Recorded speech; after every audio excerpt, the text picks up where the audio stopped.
Hi everyone. ఒకసారి నేను చెప్పిన విధంగా పప్పు ట్రై చేయండి, చాలా బాగుంటుంది. మన ఆంధ్ర స్టైల్లో క్విక్గా ఎలా చేయాలో చూద్దాం. ముందుగా ఒక గ్లాస్ పప్పుని శుభ్రంగా 2 టైమ్స్ వాష్ చేసుకొని పెట్టుకోవాలి. ఒక గ్లాస్ పప్పుకి 2.5 గ్లాసులు వాటర్ పోసుకోవాలి.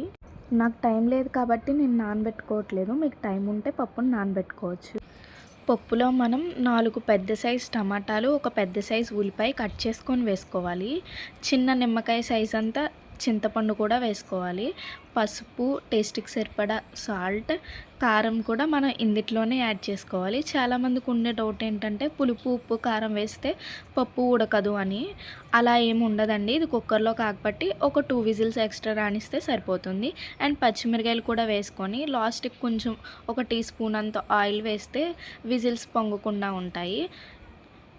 ఇప్పుడు కుక్కర్ మూత పెట్టుకొని స్టవ్ ఆన్ చేసి ఒక 5 to 6 విజిల్స్ రానిస్తే సరిపోతుంది. కుక్కర్ ఆవిరి పోయే లోపల మనం ఈ లోపల తాలింపు వేసుకుంటే సరిపోతుంది.